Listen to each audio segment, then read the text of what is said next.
today, 873-7441. Hospice of Marion County, making more moments of life possible. All right, 9 minutes before 11 o'clock, the UPS man just asked us if we would watch his cart outside the window. Just watch it. Just watch this from me, would you? Yeah. What am I going to do if somebody takes it? There's a window. I can't jump out. Hey, stop taking that cart. Well, he's driving away in his truck. He just got in his truck and he's driving away. Just watch this. We're watching his cart. All right. Well, if it moves, I'll have to tell him when he gets back. It moved. Yeah, we'll take a picture with the camera, with the video camera. Dr. Marla Shapiro is on the phone, and Barbara Hannah Grufferman is on the phone. The two ladies are going to talk to us about sensitive bladders in women. I'm so glad you're here, Robin. Oh. Debunking the myths and misconceptions about sensitive bladders. Dr. Shapiro is certified in family practice. Boy, she's got a lot of credentials. She's been on The Morning Show, best-selling author, and Barbara Hannah Grufferman also has made the rounds on the big shows. And they said, you know what? We haven't been on AM Ocala Live yet. That's right. So let's get... There you go. Doctor and... Good morning, ladies. How are you? We're good. We're good. We're on a mission to talk about sensitive bladders. And you know what, Larry? You need to know about this, too. Why? Because, Larry... It's happening to so many women. Oh, okay. It doesn't happen to men? Does it happen? If you're a sensitive man who empowers women and makes them feel that it's okay to talk about this, then you are doing your job. I hope a woman says I empower her. I hope somebody... You empower me. There you go. Let me tell you something. Where are you? Are you... Where? American women who are suffering with this problem. So this is a big issue. All right. Tell me what it is first. What is it? Okay, so in terms of, we use the term sensitive bladder as an umbrella term, if you will. There are women who experience urgency, that sense, I got to get to the bathroom, now. That's an overactive bladder. Oh, I got that. Okay, there you go. Then there's women who, when they laugh or sneeze or run or exercise, will actually leak a little bit of urine. And then there's women who have both, and that's called mixed incontinence, so they'll experience both. So we use the term sensitive bladder really as an umbrella term to describe any women who are having trouble with some urinary leakage, which can be so devastating. And really what happens is we're finding that women are just stopped living their lives. They don't want to have a nice long laugh. They don't want to go for a nice long walk. They've stopped working out. And in many cases, they stop having sex. Uh-oh. Yeah, that's the problem, because you want to be in the moment, but you don't want to be embarrassed by the moment. Absolutely. But there are things that women can do. It's all about taking control, understanding what the issues are, and really just going forward with your lives and making sure, really important, making sure you're wearing the right protection so you can go out for that long walk or go for that jog. And, you know, it's an amazing thing. Over 40 million women are experiencing this, but 1 out of 9, only 1 out of 9, are wearing the right product. Most women, when they experience this, will go directly to products that are addressed for menstrual cycle.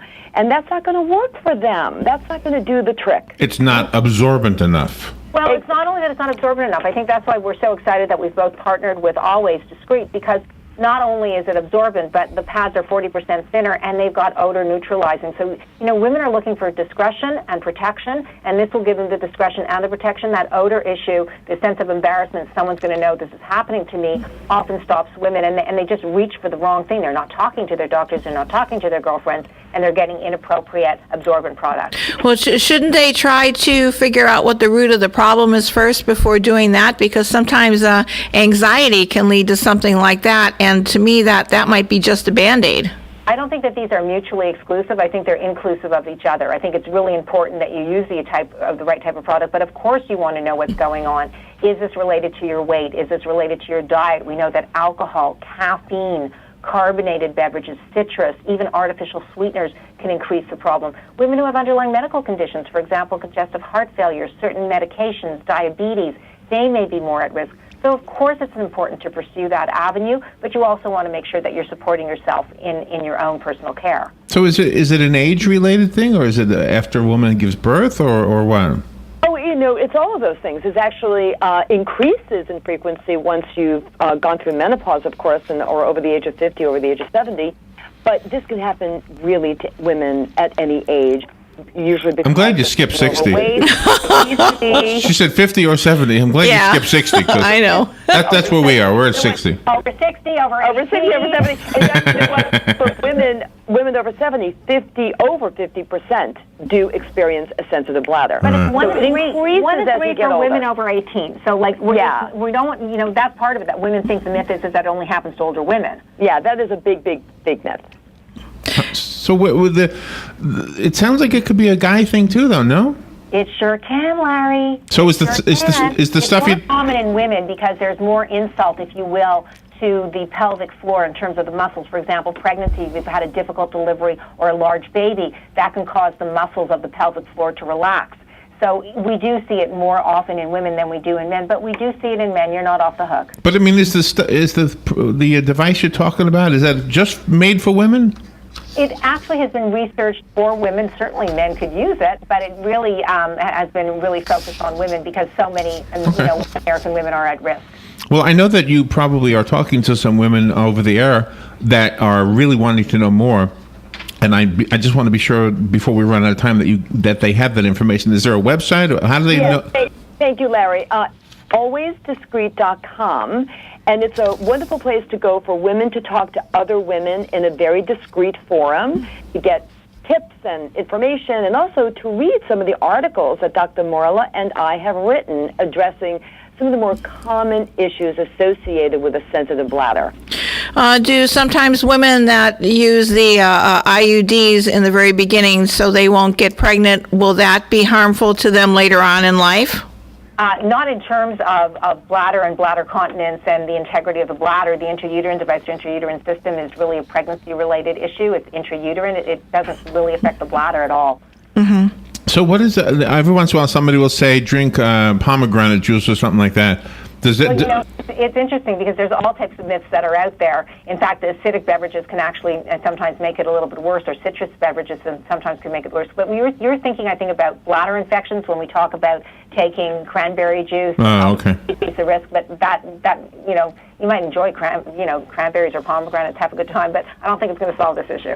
And is the evening time where it's more prevalent in women? Should women stop drinking liquids at all, like say after 6 at night, or how does that happen? It's a good comment, but the reality is that women should get adequate fluid, but they might want to fluid restrict themselves later in the evening and may perhaps have more frequent clear sips during the day. But you don't want to run the risk of dehydration. But yeah, that's what killed Miss Jane. Remember? Yeah, that's right. Yeah. Hey, we spoke to Jethro Bodine, the actor. What's his name? Max Baer. Yeah. And we were asking about the other Beverly Hillbillies, and Miss Jane from the Nancy TV show. Culp. Yeah, died because she was dehydrated. Yeah. Oh, Isn't that crazy? that is sad. Yeah, that's never a good thing, being dehydrated. Yeah. I'd rather be wetting myself than dead. That's what I would think. Well, Dr. Marla Shapiro and Barbara Hannah Grufferman, ladies, it's an honor to have you on our show. Thank you for delivering this message. We like to be silly, and that's kind of part of our job, but I think our listeners really appreciated the information.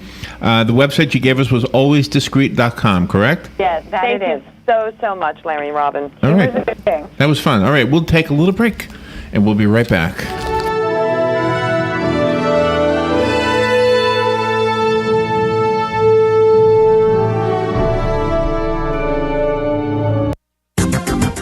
The weather is brought to you by myfwc.com. Safe boating is no accident. Partly sunny skies today with a shower with thunderstorm in spots, mainly during the afternoon hours over the interior, the high 84 to 88. Partly cloudy tonight, low 69 to 73. Tomorrow, partly sunny with an afternoon shower or thunderstorm, high 86 to 90. For Saturday, clouds and sun with a shower or thunderstorm through early afternoon, the high in the low to mid 80s. Broadcasting from the Paddock Mall Studios, this is WOCA, Ocala, Gainesville, The Villages, 1370 AM, 96.3 FM, The Source.